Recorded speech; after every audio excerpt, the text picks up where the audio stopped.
very first tutorial in C programming, one of the most popular programming languages in the entire world. And also, before I even start showing you guys how to code or what programs you need to get up and running, I want to mention this.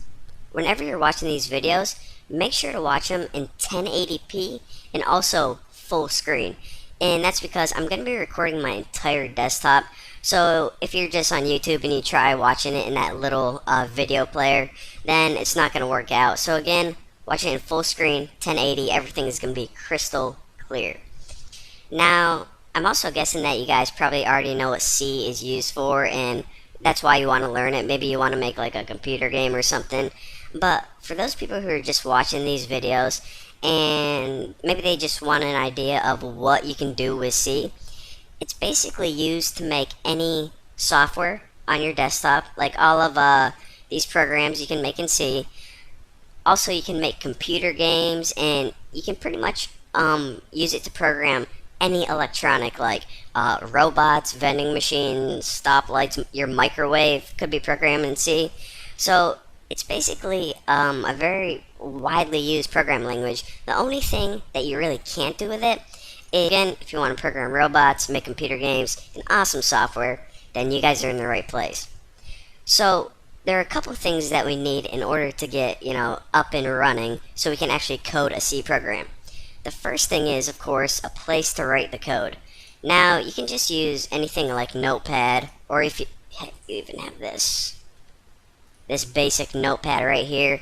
But look at this thing. It's like the ugliest program ever. I highly do not recommend this. So again, you need some place to write your code. And another thing that you need is a special program called a compiler. Now, what a compiler is going to do is it's going to take the code that you write and turn it into code that the computer can understand, the ones and the zeros. So that's the job of the compiler. So of course we need to download one of those because it doesn't come on Windows by default.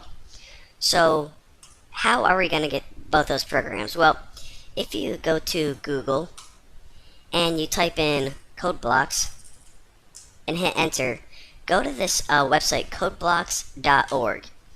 Now, after you go to that, what we're going to do right now is we're going to download a piece of software, and it's actually completely free, which is freaking awesome.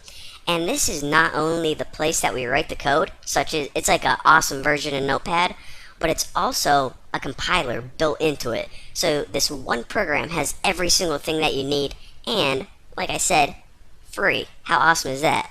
So go to downloads right here, and it's going to say, okay, you have to choose a couple options: the binary release, the source code, or source code from the SVN. What we want to do is just get the binary release. It's the most easiest way.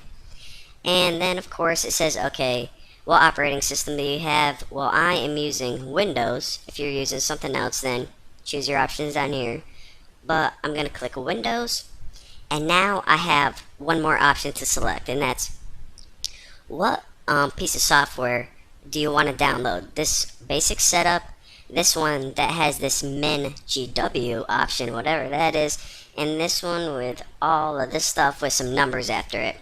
Well, I'll explain the different versions right now.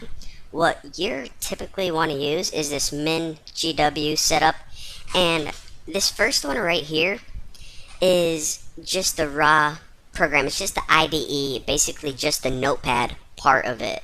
Now this next one, this MinGW, this is the compiler. It's what you need. My guess is that you don't have a compiler on your computer already.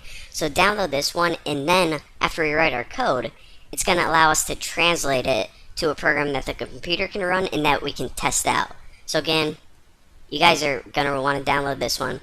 And this is just a different version, and it says right here, later I read it earlier, but it's a new version, and it might have some bugs in it. So this is a stable one right here, the IDE and the compiler. So I actually like to download it from SourceForge, kind of a tongue twister. So go ahead and click that link right there. And I hate these download pages. They're like one little thing and like 87 ads. But anyways, and this is probably going to take a little bit to download, so I'll pause my video and just unpause it when it's done downloading.